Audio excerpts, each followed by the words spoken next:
მოდით ახლა ვისაუბროთ რა ინტერესები აქვს უფრო დეტალურად უშუალოდ აზერბაიჯანს და სხვა მოთამაშეებს, რომლებიც ამ საკითხში მრავლად ჩანან. აზერბაიჯანის ინტერესი გასაგებია, აღვნიშნეთ უკვე, რომ პირველ რიგში ეს არის ეკონომიკური ინტერესი, რათა უფრო მარტივად მოხდეს თავის ექსკლავთან მარტივად რაღაც ეფექტური კონტროლი აღადგინოს, კომუნიკაცია კონდეს გამარტივებული, ეგ ყველაფერი ხო თანხებთან არის დაკავშირებული. თუმცა გარდა ეკონომიკური ინტერესებისა არსებობს ასევე გეოპოლიტიკური ინტერესები. აზერბაიჯანი დიდი ხანია ცდილობს, რომ უფრო მჭიდრო კომუნიკაცია დაამყაროს თავის მოკავშირესთან, თურქეთთან და ჩვენ ვიცით, რომ თურქეთსა და აზერბაიჯანის შორის არსებობს განსაკუთრებული ურთიერთობები, ეგეთი პროექტიც, ეგეთი მიდგომაც კი არსებობს, რომელსაც ქვია ორი სახელმწიფო ერთი ერი, რაც გულისხმობს იმას იდეოლოგიურ დონეზე, რომ აზერბაიჯანელები და თურქები ერთი ერი არიან, ერთი ხალხია, უბრალოდ ისე მოხდა, რომ უბრალოდ ორ სხვადასხვა სახელმწიფოში ცხოვრობენ. და სწორედ აი ამ გეოპოლიტიკურ მოცემულობას უკავშირდება მათ შორის ეს დერეფნის გახსნა, ეს არის პირველი მერცხალი, ეს არის პირველი, ასე ვთქვათ, აგური იმისთვის, რომ ამ ორ სახელმწიფოს შორის გაერთიანება მოხდეს და მართლაც აი რუკას რო დავხედოთ, ერთადერთი სახელმწიფო, რომელიც ხელს უშლის ორი თურქულენოვანი სახელმწიფოს გაერთიანებაში არის სწორედ სომხეთი, რაღაც თვალსაზრისით ჩვენც ვართ, თუმცა ჩვენ უფრო ჩრდილოეთით ვართ, უფრო სომხეთი უფრო მოწყვლადი ჩანს, ხო, ამ თვალსაზრისით უფრო ადვილი ლუკმა ჩანს. და ტერიტორიულადაც უფრო ისეთი კომპაქტური, სიღრმეშიც და სიგანეშიც. აქედან გამომდინარე, გასაგებია, რომ ეს არის შორს მიმავალი გეოპოლიტიკური გათვლები და ინტერესები, რაც გულისხმობს ამ თურქულ ენოვანი სივრცის გაძლიერებას, ეკონომიკურ დივიდენდებს, სამხედრო კომპონენტის გაჩენას და ასე შემდეგ. ამ მიმართულებით ეს არც დამალული არ არის, ეს ყველაფერი ცხადად დეკლარირებულად მიმდინარეობს, ცხადია გარკვეული იდეოლოგიური შეფუთვით, გარკვეული პოლიტკორექტულობის ფარგლებში და ჩარჩოებში, თუმცა გასაგებია, ყველა გეოპოლიტიკისთვის აქ ცხადია, რა ინტერესი აქვს აზერბაიჯანს და თურქეთს. მოდით მაშინ თურქეთის ინტერესებზეც ვისაუბროთ, იმიტომ რომ თურქეთიც ამ შემთხვევაში ერთ-ერთი ბენეფიციარია და თურქეთიც ყველაფერს აკეთებს იმისთვის, რომ ხელი შეუწყოს ამ დერეფნის გახსნას.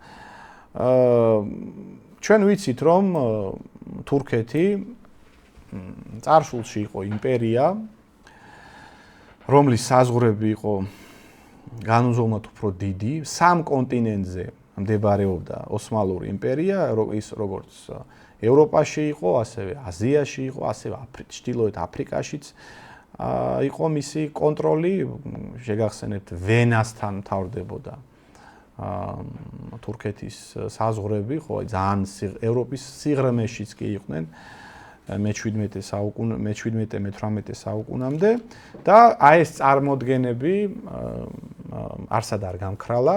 თურქეთში არსებობს ორი პოლიტიკური და იდეოლოგიური მიმდინარეობა, ერთი არის ეს ნეოოსმალიზმი, ანუ ეს ოსმალური, ასე ვთქვათ, ოსმალურ წიაღში დაბრუნების კონცეფცია და მეორე კონცეფცია ეს არის ქემალიზმი, ანუ ათათურქის მიერ დაარსებული ეს სეკულარული რესპუბლიკა, რომლის საზღვრებში ჯერ მოიაზრება თურქეთი, თუმცა ჩვენ ვიცით, რომ რეჯიპ ტაიპ ერდოღანი სულ უფრო და უფრო ნათლად აფიქსირებს თავის, ასე ვთქვათ, პოლიტიკურ გემოვნებას, ის ხშირად უპირისპირდება ამ ქემალისტურ ძალებს, მაგალითად, მთავარი ოპოზიციური ძალა, ვინც კი ერდოღანს დღეს თურქეთში ყავს, სწორედ ქემალისტები არიან და აი თურქული საზოგადოება დღეს ორად არის გაყოფილი, ერთ მხარეს არიან რეჯიპ ტაიპ ერდოღანის მომხრეები, ანუ ეს არის ძირითადად რელიგიური ნაწილი, რომლებსაც გარკვეული სიმპათიები აქვთ ისლამური წარსულის და ოსმალეთის გარკვეული რევერანსებით და მეორე მხარეს არის ეს ქემალისტური ნაწილი, ოპოზიცია, რომელიც უფრო მიდრეკილია პროდასალური განვითარების კურსისკენ, თუმცა, ათათურქის იდეალებს ასახელებს და ეს ორი კონცეფცია ცხადია ყოფს თურქეთს და წინააღმდეგობაში მოდის ერთმანეთთან. თუმცა, როგორც აღნიშნე, მართველ ძალაში, მართველი პარტია დღეს არის ერდოღანის პარტია და მისი ეს ნეოოსმალური მისტრაფებები სულ უფრო და უფრო ნათლად ვლინდება. აქედან არის მათ შორის მისია ეს იდეოლოგიური ხაზი, ჩვენ ვიცით რომ რამოდენიმე წლის წინ მაგალითად ერდოღანმა მართლმადიდებლური უდიდესი, უძველესი ტაძარი კონსტანტინოპოლის აია სოფია, რომელიც ათათურქის მმართველობის დროს იყო გადაკეთებული როგორც მუზეუმი, კვლავ გადააკეთა მეჩეთად, ანუ მეჩეთად ის ფუნქციონირებდა სულთნების დროს, ხო, ოსმალეთის იმპერიის პირობებში, ანუ ეს იყო ერთგვარი სიმბოლური ნაბიჯი, რომ თურქეთი უბრუნდება თავის ამ იმპერიალისტურ წარსულს.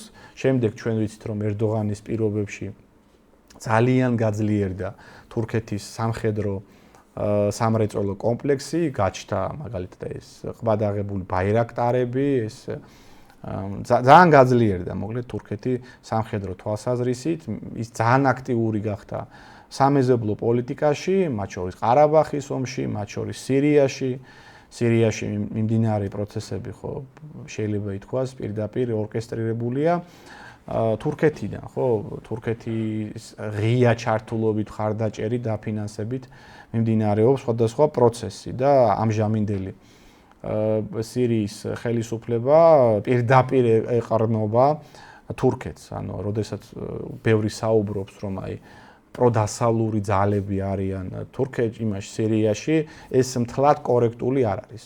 სირიაში მართლობაში მოვიდნენ პროთურქული ძალები და პროდასალური ძალები, ანუ მაგალითად დასავლეთი რატო უჭერს ამას მხარს, აი მაგაზეც ცოტა მოგვიანებით ვისაუბრებთ. ეგეც მაგაშიც არის გარკვეული ლოგიკა, გარკვეული გეოპოლიტიკური ინტერესები დევს მაგაში, რატო უჭერს მხარს აი იმპერიალისტურ, ისლამისტურ და ჯიჰადისტურ ძალებს ასე აქტიურად მხარს ეს ლიბერალური, ტოლერანტული დასავლეთი მაგაზეც ვილაპარაკებთ. ამიტომ თურქეთის ინტერესი ამ შემთხვევაში გასაგებია, გარდა ამისა თურქეთს აინტერესებს დიდი თურანის პროექტი, ჩვენ ვიცით რომ ამ მიმართულებითაც ერდოღანი ძალიან აქტიურობს, აი თუ შეიძლება ეს რუკა ვაჩვენოთ. თქვენ ხედავთ, აი წითლად მონიშნული ქვეყნები, ეს არის თურქულენოვანი სახელმწიფოები, რომლებიც გაერთიანებული არიან მათ შორის ესეთი თურქული ორგანიზაცია, თურქულ სახელმწიფოთა გაერთიანებაც ეგეთი ორგანიზაციაც კი არსებობს, რომელიც თურქეთის ხელმძღვანელობით და თურქეთის ასე ვთქვათ დიდი დაჟინებით შეიქმნა 2009 წელს და თურქეთი ძალიან აქტიურად ახორციელებს საკუთარ პოლიტიკას ამ ცენტრალურ აზიის ქვეყნებში, მაგალითად, ვინც თურქეთში ხშირად დადიხართ, შეატყობთ, ხო, რამდენი შუა აზიელია, ხო, ყაზახეთიდან, უზბეკეთიდან, ყირგიზეთიდან, ეს სხვადასხვა გაცვლითი პროგრამებია, რაღაც კულტურული ღონისძიებებია, საგანმანათლებლო, რელიგიური და ამ შემდეგ, ანუ ეს არის თურქეთის რბილი ძალის, soft powers გავრცელების და პროექცირების მცდელობა იმისთვის, რომ სადაც მას ბუნებრივად აქვს მიზიდულობის ცენტრი, რაც ხადია თურქულენოვანი სახელმწიფოებს აქვთ ერთმანეთთან გარკვეული სიმპათიები, ხო, ვიდრე არათურქულენოვან სახელმწიფოებს, ანუ ამ საერთო წარსულზე აპელირებით, მათ შორის იქ გარკვეულ რელიგიურ სენტიმენტებზე დაყრდნობით, თურქეთი ცდილობს ეგრეთ წოდებული დიდი თურანის პროექტის ჩამოყალიბებას. აი, რასაც რუკაზე ხედავთ, აი ეს არის ეს დიდი თურანი. თავისი შესაძლებლობებით და მასშტაბით საკმაოდ სერიოზული პროექტია და თუ ოდესმე ეს განხორციელდა და ამის ხორცშერწყმა მოხდა, ცხადია, ეს იქნება სერიოზული ფაქტორი. პირველ რიგში ცხადია თურქეთისთვის, იმიტომ რომ ის არის თავარი ბენეფიციარი, ის არის ამ პროექტის სულის ჩამდგმელიც და ცხადია ყველაზე დაინტერესებული სუბიექტი. თურქეთს პირველ რიგში აინტერესებს ცხადია ასევე ეკონომიკური ბენეფიტები. ჩვენ ვიცით რომ თურქეთი ენერგომატარებლებით არ არის მდიდარი სახელმწიფო. კი, გეოგრაფიულად, გეოსტრატეგიულად ერთ-ერთ ყველაზე საკვანძო ტერიტორიაზე მდებარეობს თურქეთი, შეიძლება ითქვას აზიის და ევროპის გადაკვეთის ცენტრში გზაჯვარედინზე ვინმე თუ ან რამე თუ მდებარეობს სწორედ თურქეთია, შემთხვევით არ გადაიტანა კონსტანტინე დიდმა თავის დროზე რომის დედაქალაქი კონსტანტინოპოლში, იმიტომ რომ მაშინ კონსტანტინოპოლი იყო შეიძლება ითქვას აი მთავარი ცენტრი, აი და გეოგრაფიულადაც ეტყობა, ხო? აი შეიძლება ითქვას ყველაზე მაშინ რაც კი იყო აი ცივილიზაციური რეგიონები, ნუ ამ რეგიონების ცენტრი სწორედ აი კონსტანტინოპოლზე მოდიოდა, სწორედ ამას უკავშირდებოდა მათ შორის რომის იმპერატორების მიერ ის გადაწყვეტილება, რომ რომიდან გადაიტანეს დედაქალაქი აღმოსავლეთში. და ცხადია ეს გეოსტრატეგიული, ეს გეოეკონომიკური კანონზომიერებები არსად არ შეცვლილა, დღესაც აქტუალურია. თურქეთი ძალიან დიდ სარგებელს იღებს ამ თავის გეოგრაფიული მდებარეობიდან გამომდინარე, თუმცა როგორც აღვნიშნე, მას სრულყოფილებისთვის და სუპერ სახელმწიფოს ჩამოყალიბებისთვის აკლია ერთი რაღაცა, ეს არის იაფი ნავთობი და იაფი გაზი. იმიტომ რომ მის ტერიტორიაზე ეს რესურსი არ არის. მაგრამ სად არის? არის აზერბაიჯანში, არის ცენტრალურ აზიაში, ყაზახეთში, თურქმენეთში და სწორედ ამას უკავშირდება მათ შორის, ამ ეკონომიკურ ინტერესებს უკავშირდება თურქეთის ასეთი გააქტიურება აღმოსავლეთ მიმართულებით. საუბრობთ ამერიკის ინტერესებზეც, ხო? იმიტომ რომ ამერიკის კომპანიამ უნდა აიღოს თავის თავზე ეს ფუნქცია, თვითონ უნდა გააკონტროლოს ამ დერეფნის ფუნქციონირება. მაშინ რა უნდა ამ ამერიკას ამ რეგიონში და აქაც საინტერესო რაღაცაა. აი მე აღვნიშნე წეგან რომ მიუხედავად იმისა რომ დასავლურ ცივილიზაციურ ღირებულებებთან გარკვეულწილად იმ გამეფებულ სოფხედველობასთან წინააღმდეგობაში მოდის ეს ყველაფერი, მათ შორის ეს დიდი თურანი, ხო, ნეოოსმალიზმი, მაინც როგორც ჩანს შეერთებული შტატები და დასავლეთი გულშემატკივრობს, ხო? რაც ერთის მხრივ შეიძლება ეჭვებს აჩენდეს, ხო, კაცო, ეს არ მოდის, ხო, რაღაც ლიბერალურ ღირებულებებთან თანხვედრაში, ხო, რაღაც თუ რაღაც დიდი ოსმალეთი შეიქმნა, რაღაცა სულთნად გადაიქცა ეს ერდოღანი, ეს ხო პრობლემა იქნება დასავლეთისთვის. ნუ ობიექტურად იქნება პრობლემა, თუმცა როგორც ჩანს, დასავლეთი კვლავ მიყვება იმ გეოპოლიტიკურ კონცეფციებს, რომელიც ჯერ კიდევ მეორე მსოფლიო ომის შემდეგ ჩამოყალიბდა. ჩინეთის ერთ-ერთი მთავარი საკვანძო პრობლემა სწორედ ეგ არის, რომ ჩინეთი როგორც მსოფლიო ქარხანა, მისი ხა მთავარი სტრატეგიული ამოცანაა, რომ ეს ქარხნის, ასე ვთქვათ, ქარხანაში დამზადებული პროდუქცია და დოვლათი მიიტანოს ბაზარზე. სომხეთი, რა თქმა უნდა, ამ შემთხვევაში არის საკმაოდ მოწყვლად მდგომარეობაში. ერთის მხრივ ცხადია კომუნიკაციების გახსნა და ვაჭრობის და ეკონომიკური ურთიერთობების აღდგენა ლოგიკურია და შეიძლება კაცმა იკითხოს რა არის ამაში ცუდი თუ სომხეთის ტერიტორიაზე გაივლის რაღაცა ტვირთი და რაღაც ლოჯისტიკური ჰაბივით გახდება სომხეთი მით უმეტეს იმ პირობებში როდესაც არანაირი დიპლომატიური ურთიერთობები არ აქვს სომხეთს თურქეთთან არანაირი პრაქტიკული დიპლომატიური ურთიერთობა არ აქვს აზერბაიჯანთან ანუ შესაბამისად არც სავაჭრო ურთიერთობები ერთი შეხედვით მავანი იკითხავს რომ ეხა ხვალ რომ თურქეთთან, აზერბაიჯანთან, სომხეთს გაუჩნდება კეთილმეზობლური, დიპლომატიური, რაღაც ურთიერთპატივცემაზე აგებული ურთიერთობები, რავი, სომხეთიც რაღაცა სარგებელს მიიღებს, ხო ამაში.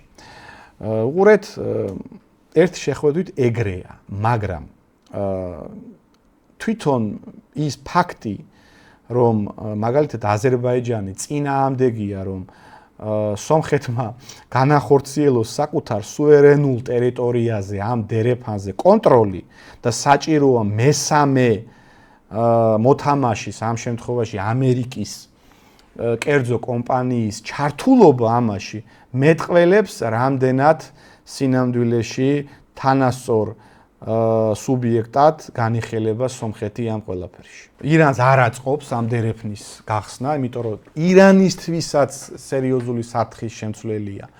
აი ამ დიდი თურანის და ეს თურქული ერთიანი სივრცის გახსნა და ჩამოყალიბება პირველ რიგში ეს უკავშირდება ცხადია ეკონომიკურ საკითხებს და აი მოდით ყველაზე კაი რუკა გავხსნათ, სადაც ეს კარგად გამოჩნდება. ირანი ქვეყანა, რომელიც ისედაც იზოლირებულია და მას ყველა მეზობელთან კაი ურთიერთობა არ აქვს და მაგალითად დასავლეთთან ლამის საომარ მდგომარეობაში ასიცოცხლოდ მნიშვნელოვანია, რომ სავაჭრო ეკონომიკური კომუნიკაციები მისთვის ღია იყოს და ერთ-ერთი სასუნთქი ეკონომიკური თვალსაზრისით მიმართულება ირანისთვის იყო ეს ჩtildeოეთ დერეფანი აი მაგალითად სომხეთის გავლით აქ ხო არის სომხეთი აი ირანისთვის აი სომხეთი იყო ერთგვარი ერთადერთი სასუნთქი საშუალება და გასასვლელი მაგალითად ჩვენზე საქართველოს გავლით მე ჩვენი პორტების მეშვეობით შავ ზღვაზე ევროპაზე და რუსეთზე მათ შორის ხო ამიტომ სომხეთისთვის აი სომხეთის ტერიტორიაზე ზანგეზურის დერეფნის გახსნა მისთვის დამაზიანებელია. ასევე ცხადია სუფთა ფინანსური თვალსაზრისითაც ადრე აზერბაიჯანი ირანს იყენებდა და თურქეთი ირანს იყენებდა იმისთვის რომ აი აღმოსავლეთით წასულიყო აი კიდევ სხვა რუკა გავხსნათ თურქეთისთვის ირანის ტერიტორიის გავლით მიმდინარეობდა საკმაოდ სერიოზული სავაჭრო და ენერგეტიკული ასე ვთქვათ ურთიერთობები, მათ შორის თურქმენული გაზის და ნავთობის, მათ შორის ირანული წარმოების პროდუქციის ურთიერთგაცვლა მიმდინარეობდა ირანის გავლით, ხო? ეხლა როდესაც ზანგეზურის დერეფანი გაიხსნება, ირანი აღმოჩნდება აუთსაიდერი, ხო? რატომ უნდა გაიაროს ირანის ტერიტორიაზე რამე, ან მილსადენმა, ან გაზსადენმა, ან სავაჭრო რაღაც დერეფანმა, როდესაც შეიძლება ეს სომხეთის გავლით პირდაპირ აღმოჩნდეს თურქეთში და პირიქით თურქეთიდან ცენტრალურ აზიაში. გარდა ამისა, გარდა ამ ეკონომიკური ფაქტორისა, ირანი ამ საკითხს უყურებს უსაფრთხოების თვალსაზრისითაც. კიდევ ერთი ქვეყანა, ეს არის რუსეთი, რომლის ინტერესებში ეს არ შედის. თავად რო გაეკონტროლებინა, მაგ შემთხვევაში ცხადია მას ინტერესი ექნებოდა, როგორც აღნიშნე და შემთხვევით არ ჩააწერინა რუსეთმა 2020 წლის აი ამ მეორე ყარაბაღის სამშვიდობო ხელშეკრულებაში, რომ რუსეთს უნდა განეხორციელებინა ამ დერეფანზე სამხედრო პირდაპირ ეფექტური კონტროლი, თუმცა როგორც თქვი, ვითარება შეიცვალა და თუ რუსეთი არ აკონტროლებს ამ დერეფანს და რუსეთს გაფუჭებული აქვს ურთიერთობები სომხეთთან, ასეთ ვითარებაში რუსეთი რუსეთს არანაირი ინტერესი არ აქვს, ვინაიდან მისი გეოპოლიტიკური მოწინააღმდეგეები ძლიერდებიან. თვითონ არ მონაწილეობს, არც ეკონომიკურ სარგებელს არ იღებს, თან ის კარგავს ასევე გარკვეულწილად თავის ტერიტორიის ამ ლოჯისტიკურ სატრანსპორტო ფუნქციას, აი რუკაზე კიდევ ერთ რაღაც ფაქტორს გაჩვენებთ. აი მაგალითად დღეს როგორ არის? აი მაგალითად რუსეთი თავის გაზს და ნავთობს იაფასად აძლევს აზერბაიჯანს და აზერბაიჯანი მერე ამ რუსულ ნავთობს და გაზს უფრო ძვირად ყიდის ევროპაზე, ხო? ეს ყველაფერი მიმდინარეობს რუსეთიდან, ხო? რუსეთის ტერიტორიის გავლით აზერბაიჯანში ხდება და მერე აზერბაიჯანიდან საქართველოს გავლით თურქეთში და მერე გადის ევროპაში, ხო? ამ პროექტის ჩამოყალიბების, ამ დერეფნის გახსნის პირობებში გრძელვადიან პერსპექტივაში შეიძლება რუსული ნავთობი და გაზი კი არა, თურქმენული გაზი და ყაზახეთის ნავთობი პირდაპირ აღმოჩნდეს აზერბაიჯანში, აზერბაიჯანის გავლით აღმოჩნდება თურქეთში და რუსეთი აქ თამაშგარე მდგომარეობაში აღმოჩნდება. ნუ იმას არც ჩამოვთვლი, ხო, გრძელვადიან პერსპექტივაში დიდი თურანის ჩამოყალიბება, რომ ასევე სამხედრო და გეოპოლიტიკურ სათხეს უქმნის თავად რუსეთს. მოდით ახლა ვისაუბროთ ჩვენზეც, დროც ცოტა გვჩება, ჩვენს თავზეც ვისაუბროთ, საქართველოს რას კარგავს ამ ყველაფერში და რამე შანსები გვაქვს თუ არა. ცხადი აქ ბევრი ფიქრი არ ჭირდება იმას, რომ საქართველოს ამ შემთხვევაში არ არის დაინტერესებული ამ დერეფნის გახსნაში. პირველ რიგში იმიტომ, რომ ეკონომიკური თვალსაზრისით ჩვენ კარგავთ ამ სატრანსპორტო სავაჭრო ფუნქციას და როგორც აღნიშნე აქამდე აღმოსავლეთიდან ცენტრალური აზიიდან, აზერბაიჯანიდან, რაც კი მიდიოდა დასავლეთის მიმართულებით, თურქეთის მიმართულებით, დიდწილად ჩვენს ტერიტორიაზე გადიოდა და დღემდე გადის. აქ არ არის საუბარი მხოლოდ და მხოლოდ აი მაგალითად ბაქო-ჯეიხანის მილსადენზე, სუფსა, ბაქო-სუფსისა, სუფსა, რკინიგზა და ასე შემდეგ. აღმოსავლეთიდან დასავლეთში ამ ავტობანზე ხშირად ხედავთ, ხო, ამ აზერბაიჯანულ სატვირთო მანქანებს, თურქულ სატვირთო მანქანებს, ხო, საქართველოს გავლით ხდება დღემდე ერთმანეთთან კომუნიკაცია. ამიტომ თუ ცხადია ეს დერეფანი გაიხსნება, საქართველოს ამოვარდება ამ კონფიგურაციიდან და ჩვენ აი ამ ჩვენს უნიკალურ გეოგრაფიულ მოცემულობას, სავაჭრო ჰაბის ფუნქციას დავკარგავთ, რაც პირველ რიგში ცხადია ეკონომიკურ ინტერესებთან არის დაკავშირებული, აი ბანალურად რო ვთქვა, ფულს დავკარგავთ. ნაკლები შემოსავალი გვექნება. ეს ერთი საკითხი. მეორე საკითხი ეს არის ცხადია გეოპოლიტიკური ინტერესი. შენ თუ კარგავ შენს გარკვეულ ეკონომიკურ ფუნქციას, ეს აისახება შენს გეოპოლიტიკურ მდგომარეობაზეც, ხო? რაც უფრო ნაკლებად საჭირო ხარ, ესე იგი ნაკლებად ძლიერი ხარ, ხო? ან ნაკლებად შეგიძლია ეს ინსტრუმენტები გამოიყენო შენი ინტერესების გასატარებლად. ამიტომ ეს სერიოზულად შეარყევს ჩვენს გეოპოლიტიკურ მდგომარეობას.